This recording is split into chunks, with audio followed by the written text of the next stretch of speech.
Hello साथियों, मैं अनूप सिंह ए to Z classes के इस ऑनलाइन प्लेटफॉर्म पर आप सभी का स्वागत करता हूं। साथियों, आज हम लोग देखेंगे जो केबीएस हम लोग पढ़ रहे हैं उसमें ईबीएस का टॉपिक अभी चल रहा है, तो उसमें एक मोस्ट इम्पॉर्टेंट है आवाज़। इससे प्रश्न पूछे जाते हैं जीव जंतुओं के आवाज़, क्या क्या होता है, कितने प्रकार होते हैं, कैसे कैसे उनका घर होता है, किन जीवों का कौन सा घर होता है, कहाँ पे कौन से लोग किस तरह के घर का उपयोग करते हैं, ये सारी चीज़ों का आज हम लोग अध्ययन करेंगे। तो आप लोग बने रहिए, देखते रहिए और पूरी क्लास देखिएगा, सब कुछ समझ में आ जाएगा। तो आइए ये देखते हैं क्या होता है आवाज़। आवाज़ किसे कहते हैं? सबसे पहली बात अगर हम कहें तो किसी जीव का वह परिवेश जिसमें वह अपना जीवन यापन करता है, वह परिवेश जीव का आवास कहलाता है। जिसमें वो अपना जीवन यापन करता है वो क्या कहलाता है? वह उसका आवास कहलाता है। विभिन्न प्रकार के विशिष्ट मानव आवास ये कैसे कैसे होते हैं आइए देखते हैं। पहला है मिट्टी के घर। इन घरों की दीवारें मोटी होती हैं ताकि गर्मी अंदर ना आ सके। इस प्रकार के घर की छत झाड़ियाँ तथा छप्पर की बनी होती हैं। आप लोग देख सकते हैं कि दीवारें क्या हैं, इसकी मोटी होती हैं और गर्मी, मिट्टी की दीवारों में क्या होता है कि गर्मी नहीं लगता है, टेम्परेचर वो कूल बनाया रहता है। ठीक है, और देख लीजिए इसका छत क्या है, झाड़ियों वगैरह से बनाया गया है। ठीक है, ये होता है मिट्टी का घर। अगर हम बात करते हैं बांस लकड़ी के घर की, तो इस प्रकार के घर उस क्षेत्र में बनाए जाते हैं जहां अत्यधिक वर्षा होती है। इस प्रकार के घर जमीन से 10-12 फुट ऊंचे बांस के मजबूत खंभों पर बनाए जाते हैं। भारत के असम राज्य में बांस के घर देखने को मिलते हैं। ठीक है, असम राज्य जो है वहाँ पे बारिश क्या होता है, अत्यधिक होता है। आप लोग देखे होंगे वहाँ तूफान वगैरह बहुत ज़्यादा आते हैं। तो इस प्रकार के घर क्या होते हैं, बनाए जाते हैं। बांस पे देखिए ऊपर करके बनाया गया है, नीचे बांस सब है और ऊपर लोग रहते हैं इसमें। यहाँ पे सीढ़ी वगैरह लगा हुआ है। ठीक है, तो ये हो गया बांस या लकड़ी के घर। अब अगर हम ईंट के घर की बात करते हैं तो ईंट का घर, इस प्रकार के घर ज़्यादातर मतलब कि ऐसे ही घर सभी के होंगे जितने लोग देख रहे हैं, पढ़ रहे हैं। ये जो ईंट का घर है सभी लोगों के ऐसे ही घर होंगे, मैं ऐसा मान रहा हूँ। ठीक है, इस प्रकार के घर की क्षमता क्षेत्रों में पाए जाते हैं। भारत के मैदानी इलाके में इस प्रकार के घर पाए जाते हैं। हम सभी लोग मैदानी इलाकों में ही रहते हैं और इसी प्रकार के घर मिलते हैं। हालांकि ये बहुत अच्छा घर है, लेकिन इतना अच्छा तो सबका नहीं होगा, लेकिन कुछ लोगों का हो भी सकता है। आइए देखते हैं इग्लू। कई बार पूछा गया है ये इग्लू की अगर हम बात करते हैं तो यह उत्तरी अमेरिका के ग्रीनलैंड के आर्कटिक क्षेत्र के टुंड्रा प्रदेश में निवास करने वाली एस्किमो जनजाति के आवास है। ये क्या है? एस्किमो जनजाति के आवास हैं। एस्किमो लोग ये क्या करते हैं कि हड्डी, खाल तथा बर्फ के सख्त टुकड़ों को जोड़ करके इग्नू नामक गुंबद नुमा मकान बनाते हैं। ये देखिए ये क्या है, ये बर्फ का ही बना हुआ है। ये क्या है? बर्फ का ही बना हुआ है। ठीक है, इसी को हम लोग क्या कहते हैं? इग्नू कहते हैं। ठंडे प्रदेशों में ऐसे हमारा ग्लोब है।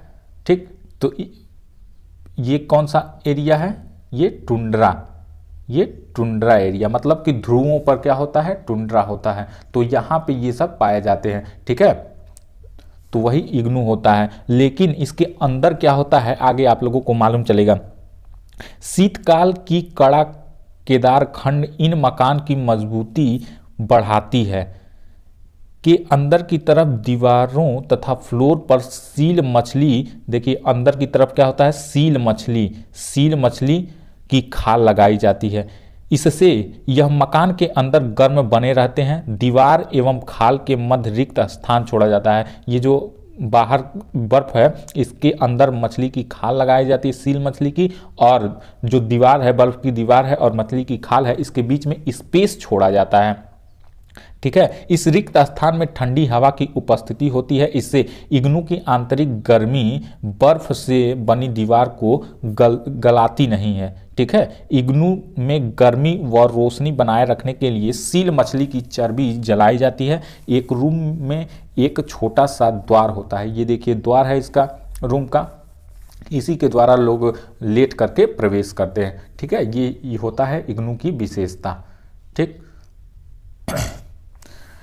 वहीं अगर ट्यूपिक की बात करते हैं तो एस्किमो लोगों की, एस्किमो जो जनजाति होती हैं, तो एस्किमो लोगों के चमड़ों के बने तंबू जो ग्रीष्मकालीन आवास होते हैं, गर्मियों के दिनों में ग्रीष्मकालीन आवास, यह घर केरीबो तथा ध्रुवीय भालू की खाल से बनाए जाते हैं। ये क्या है, केरीबो तथा ध्रुवीय भालू की खाल से बनाए जाते हैं गर्मी के दिनों में, ठीक है। और अगर हम टेंट की बात करते हैं तो यह लोगों का अस्थाई निवास का घर नहीं होता है, ठीक है। यहाँ पे नहीं छूट गया है तो नहीं यहाँ पे लिख लीजिएगा, नहीं होता है, अस्थाई नहीं होता है और अस्थाई होता है। यह अलग अलग क्षेत्रों में अलग अलग चीज़ों से बनता है, ठीक। जहाँ जिसको जो ज़रूरत होता है वो क्या करता है, टेंट डाल लेता है। लोग अपने बैग में छोटा सा ही होता है, कई तरह का होता है, कुछ जगह प्लास्टिक का मिलता है, कुछ जगह ये कपड़े का होता है। तो आप लोग अगर एनएसएस का कैंप किए होंगे तो उसमें बनाने को मिला होगा, ठीक है। तो ये टेंट होता है। अगर हम हाउस बोट की बात करते हैं, हाउस बोट की बात करते हैं, देखिए हाउस बोट कहाँ गया, हाउस बोट की बात अगर हम करते हैं तो यह लकड़ी से बना घर होता है जो पानी के ऊपर तैरता है। देखिए ये लकड़ी से बना घर है और पानी के ऊपर क्या हो रहा है, तैर रहा है। इनकी छतों पर सुंदर नक्काशी की गई है, इसको मत देखिएगा, इसको मत देखिएगा, ये नक्काशी नहीं है, ये सब नक्काशी है। जो डिजाइन होता है उसको नक्काशी कहते हैं। ये लड़की या लड़का देख करके इसको मत ये समझ लीजिएगा कि ये नक्काशी किया गया है, नहीं, ठीक है। तो ये नक्काशी की गई रहती है। इस प्रकार के घर क्या होते हैं, पर्यटकों को काफ़ी आकर्षित करते हैं। और यह जम्मू कश्मीर में, आप लोग मूवी देखे होंगे और जम्मू कश्मीर का सीन आता होगा तो देखे होंगे कि पानी में वो छोटी छोटी नावें चलती हैं और उसमें टेंट वगैरह टाइप का डाल करके इसी तरह का घर बना करके लोग उसमें ट्रैवल करते हैं और ये पर्यटक भी उस पर ट्रैवल करते हैं, उनको अच्छा लगता है। और उसी तालाब में चाय वगैरह सब कुछ मिल जाता है, देखे होंगे आप लोग फिल्मों में। यह कश्मीर और केरल में देखने को मिलता है, ठीक है। अगला बात करते हैं पिग्मी जाति के आवास। अब पिग्मी जाति के आवास किस प्रकार के घरों में रहते हैं तो देख लीजिए, पिग्मी शिकार पर निर्भर रहते हैं, अतः अस्थायी रूप से घर बनाकर नहीं रहते हैं। पिग्मी जंगली जीवों से सुरक्षा की दृष्टि से अपनी झोपड़ियों वृक्षों पर बनाते हैं। झोपड़ियाँ क्या करते हैं, वृक्षों पर बनाते हैं। इनकी झोपड़ियाँ मधुमक्खी की छत्तों की तरह गोल बनाई जाती हैं, मतलब कि इसी प्रकार की होती है लेकिन वृक्षों पे ये होती है। ये पिग्मी जनजाति है, ठीक है, ये पिग्मी जनजाति है। अगर हम झोपा की बात करते हैं कि झोपा क्या होता है, जो लोग गाँव से बिलोंग करते होंगे तो झोपा जानते होंगे।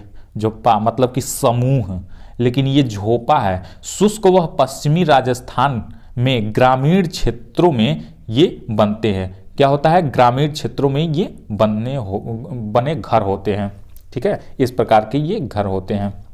राजस्थान में आप जानते ही हैं कितनी गर्मी पड़ती है, ठीक। अगर हम पड़वा की बात करते हैं कि पड़वा क्या होता है, तो राजस्थान में मरुस्थल में बनाए जाने वाले घर को हम लोग क्या कहते हैं, पड़वा कहते हैं। ये इस प्रकार का घर होता है, ध्यान से देखिए, ये इस प्रकार का घर होता है। क्या इसकी विशेषता है, तो पड़वा की दीवारें प्रायः धूप में सुखाई मिट्टी के ईंटों से बनती हैं। जो ये ईंट होता है, कच्ची ईंट होता है जिसको आग में नहीं पकाया गया हो, केवल धूप में सुखाया गया हो, उस ईंटों से बनता है। और इसका जो छत होता है वो खपरेल, जो लोग गाँव में रहते होंगे या फिर जो लोग पहले गाँव में रहते थे तो गाँव में खपरेल का मकान होता था, इस प्रकार का खपरेल होता था। तो उस ढालू नुमा, मतलब कि बारिश का पानी आए तो वो गिर जाए, तो इसी प्रकार का ये छत बनाया जाता है।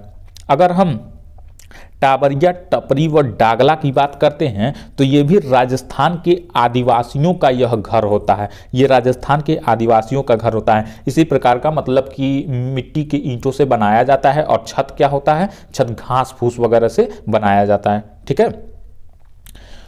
अगर हम कू की बात करते हैं तो यह भील जनजाति के आवास होते हैं जो आयताकार नुमा होते हैं, मतलब कि इस टाइप के होते हैं आयत नुमा, और भील जनजाति के आवास होते हैं। ये पीछे आप लोग देखिए, इसको आगे मत देखिए, पीछे जो दिख रहा है वही है, ठीक है। ये आगे फोटो मोहतरमा गई थी न्यूज़ रिपोर्टिंग करने के लिए, तो वहाँ पे यही गूगल से फोटो मिला है, तो इसको पीछे देखिए, ठीक, पीछे देखिए, आगे नहीं देखिए, ठीक है। तो वही होता है, आयताकार होती है, और इसकी दीवारें जो होती हैं बांस या पत्थर की बनी होती हैं। फर्श मिट्टी या पत्थर की छत या खपरेल घास फूस की बनी होती हैं। जो दीवारें होती हैं बांस या पत्थर की बनी होती हैं, और जो फर्श होता है वो भी मतलब मिट्टी या फिर पत्थर से बना होता है, और छत क्या होता है, खपरेल या घास फूस की बनी होती है, ठीक है। अगर हम टीपी की बात करते हैं कि टीपी ये क्या होता है, तो रॉकी पर्वत के पूर्वी भागों में रेड इंडियंस जो पाए जाते हैं उनके द्वारा यह आवास मतलब बनाया जाता है, और बिसन बैल के चमड़े से व लंबे बांसों के द्वारा ये बनाए जाते हैं। शंक्वाकार तंबू होते हैं, ठीक है। ये तंबू देखिए शंक्वाकार होते हैं, मतलब कि इस प्रकार के तंबू होते हैं, और ये बिसन बैल के चमड़े से और लंबे बांसों से इसको बनाए जाते हैं, ठीक है।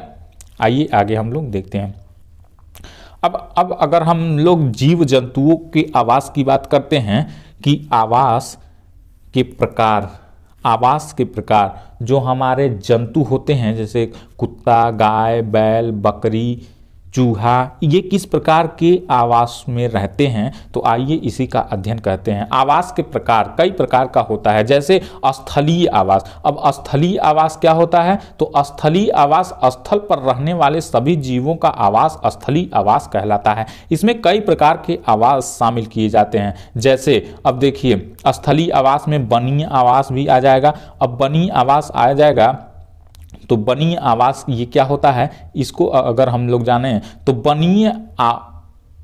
वनीयावास नहीं है, ये वनीय आवास है, ध्यान दीजिएगा, वनीय आवास है, वनीय आवास, ठीक है, वनीय आवास है, ठीक। तो यही कह रहा है कि वनीय आवास में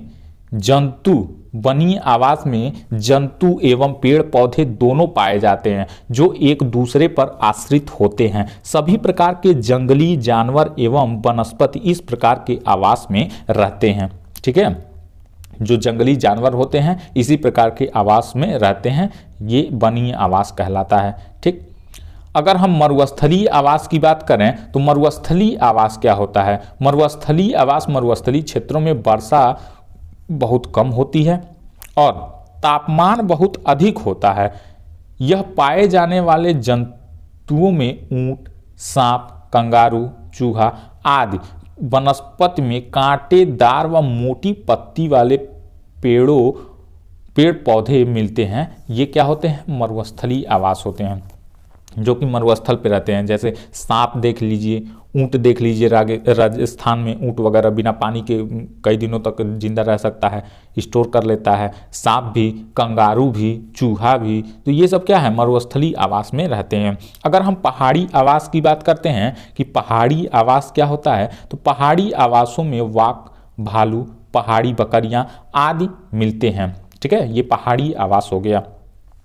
अब देखिए लास्ट इसका क्या है, ध्रुवीय आवास। ध्रुवीय आवास की बात करते हैं तो यह ध्रुवीय क्षेत्रों में वर्ष भर अत्यधिक बर्फ जमी रहती है। जो हमने बताया ध्रुवीय, जो टुंड्रा और टैगा प्रदेश है, ये सब क्या है, ध्रुव है, ये ऊपर नीचे क्या है, ध्रुव है, ठीक। तो वही कह रहा है ध्रुवीय जो अत्यधिक बर्फ जमी रहती है, यहाँ ध्रुवीय भालू, रेनडियर, आर्कटिक लोमड़ी, सील, आर्कटिक भेड़िया, खरगोश, वाइल्ड ईगल आदि जानवर मिलते हैं। ये सब कहाँ मिलते हैं, ध्रुवीय आवास में रहते हैं, ठीक है। यहाँ से ये भी क्लियर हो गया। अब देखिए जलीय आवास। जलीय आवास क्या होता है, इसके भी कई प्रकार होते हैं। अब जलीय आवास के कई प्रकार कौन कौन से होते हैं, अब आइए इसी को देखते हैं कि जलीय आवास के कौन कौन से प्रकार होते हैं। ताजा जलीय आवास। ताजा जलीय आवासों में नदियों, झीलें, तालाब, झरने आदि ये सब ताजा झील के प्रकार हैं, और इनमें मछलियाँ, केकड़े, मगरमच्छ, टैगपोल, मेंढक, कैटफिश, सर्फ, ड्रैगन, फ्लाई आदि जंतु पाए जाते हैं। ये सब जंतु जिसमें पाए जाते हैं मतलब नदियों, झीलों, तालाबों में, झरनों में, ये ताजा जलीय आवास में रहते हैं, ये कहलाते हैं। ठीक है, अगर हम समुद्री आवास की बात करते हैं, समुद्र बड़ा होता है तो निश्चित ही ऐसे जीव जंतु पाए जाते होंगे जो समुद्र में रहते हैं। तो समुद्री पानी में मछली, समुद्री मछली, whale, dog fish, star fish, jelly fish, octopus, shark मछली, व्हेल मछली, समुद्री घोड़ा, समुद्री ड्रैगन, समुद्री कछुआ, मगरमच्छ, समुद्री सांप आदि जीव जंतु मिलते हैं। ठीक है, जो समुद्र में रहते हैं वो समुद्री आवास वाले जीव कहलाते हैं। ये सारा कुछ उसका उदाहरण है। ठीक, अगर हम तटवर्ती आवास की बात करते हैं जो कि किनारे पर रहते हैं, ठीक, इन क्षेत्रों में समुद्री जल एवं नदियों द्वारा लाए गए ताजा जल का मिश्रण होता है। ठीक, इसको समझ लीजिए। और अतः यहाँ मैंग्रोव प्रकार की वनस्पतियों की बहुलता होती है। ये अतः है, आता है नहीं, अतः यहाँ मैंग्रोव प्रकार की वनस्पतियों की बहुलता रहती है। जहाँ पे पानियाँ मतलब कि समुद्र से भी आता है और स्थल का कि जो तट होता है वहाँ पे मैंग्रोव पाए जाते हैं। सबसे ज़्यादा मैंग्रोव कहाँ पाए जाते हैं? पश्चिम बंगाल में। ठीक है, इसको यहाँ से ध्यान रखिएगा।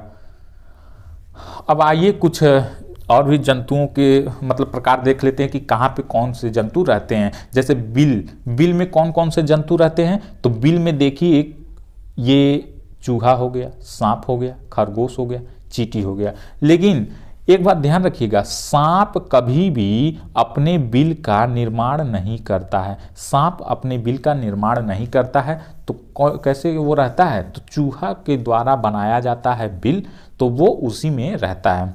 ठीक है, इसको यहाँ से ध्यान रखिएगा। अगर हम घोंसले की बात करते हैं तो घोंसले में कौन रहती है? तो घोंसले में चिड़िया रहती है, कबूतर रहते हैं, कठफोड़वा रहता है। कठफोड़वा देखे हैं? जैसे कि मतलब ये पेड़ होता है, वो अपने चोंच से क्या करता है, इस पेड़ में छेद कर देता है, उसी पे लटक जाता है। देखे होंगे बहुत लोग। ठीक है, बुलबुल, बया पक्षी, ये सब कहाँ रहते हैं? या तो पेड़ों पे घोंसला बनाकर रहते हैं, या तो आपके घर में घोंसला बना के रहते हैं, या तो आपके घर में देखे होंगे मुक्कामुक्की खुला होगा, या फिर छत पे वहाँ पे घोंसला बना के रहते हैं। ठीक है, गिलहरी पेड़ के कोटर में रहती है। अब कुछ लोग ये नहीं समझ पाएंगे पेड़ का कोटर क्या होता है। तो ये मान लीजिए कि पेड़ है, ये पेड़ है, ये यहाँ पे कुछ गड्ढा टाइप का होता है। ठीक है, बहुत लोग देखे होंगे तो वो कोटर जानते होंगे, जो लोग जिनका बागीचा वगैरह होगा तो वही कोटर होता है, गड्ढे टाइप का थोड़ा सा होता है, तो वो गिलहरी वहाँ पे रहती है। ठीक, अगर हम बात करते हैं गुफा की, मानदेय या गुफा की, तो गुफा में कौन रहता है? शेर रहता है, भेड़िया रहती है, लोमड़ी रहती है, बाघ रहता है, भालू रहता है आदि। ये सब कहाँ रहते हैं? गुफा या मांद में रहते हैं। अगर हम केनल की बात करते हैं तो कुत्तों का आवास जो होता है, कुत्तों का आवास जो होता है वो क्या कहलाता है? केनल कहलाता है। इसकी पीडीएफ आप लोगों को टेलीग्राम में मिल जाएगी। टेलीग्राम का लिंक डिस्क्रिप्शन बॉक्स में दिया गया है और वहां से मिल जाएगी। आइए लास्ट स्लाइड देखते हैं, ये क्या है? पेड़ की शाखाएं। पेड़ की शाखाओं पर क्या रहते हैं? आप रहते हैं, मतलब कि बंदर रहते हैं, चील रहते हैं, कौवा रहते हैं। ये सब कहाँ रहते हैं? टिड्डा, ये सब कहाँ रहते हैं? पेड़ की शाखाओं पे रहते हैं। अगर हम छत्ता की बात करते हैं तो मधुमक्खी छत्ता बना करके रहती है। ठीक है, मधुमक्खी छत्ता बना करके रहती है। और बर्र, ततैया, ये सब कहाँ रहते हैं? छत्ते में रहते हैं। ठीक, यहाँ से इसको ध्यान दीजिएगा। अगर हम बात करें छप्पर या बाड़ा की, तो छप्पर या बाड़ा क्या होता है? गाय भैंस जिनके वहाँ होंगी तो वो लोग जानते होंगे, उसको क्या कहते हैं? बाड़ा कहते हैं। जहाँ पे गाय भैंस भेड़ बकरी ये सब पालतू जानवरों के लिए इसको बनाया जाता है, पालतू जानवर जहाँ रहती हैं उसको बाड़ा कहते हैं। ठीक है, अस्तबल में कौन रहता है? घोड़ा रहता है। ठीक है, पेड़ की कोटर, देखिए पेड़ की कोटर फिर से आ गया तो ये कंगारू हो जाएगा यहाँ पे, और क्या हो जाएगा? गिलहरी हो जाएगा। ठीक, मुर्गी खाना या फिर दड़बा, कुछ लोग गांव में जानते होंगे दरबा। ठीक, दरबा, तो दरबा कहिए या दड़बा कहिए, वैसे शब्द क्या है? दड़बा है। ठीक है, तो मुर्गी का घर क्या कहलाता है? दड़बा या मुर्गी खाना। ठीक, पोल्ट्री फार्म। तो ये तो हो गया पूरा आप लोगों का सेशन ये आवास वाला, अगर निश्चित ही इसको पढ़ लेंगे तो निश्चित ही 1 नंबर क्लियर हो जाएगा। ठीक है, 1 नंबर क्लियर हो जाएगा। और अगर पूरा क्लास आप लोगों ने देखा होगा तो निश्चित ही सब कुछ समझ में आ जाएगा और अच्छे से समझ में आया होगा। मिलते हैं नए सेशन में नए क्वेश्चनों के साथ, तब तक के लिए धन्यवाद।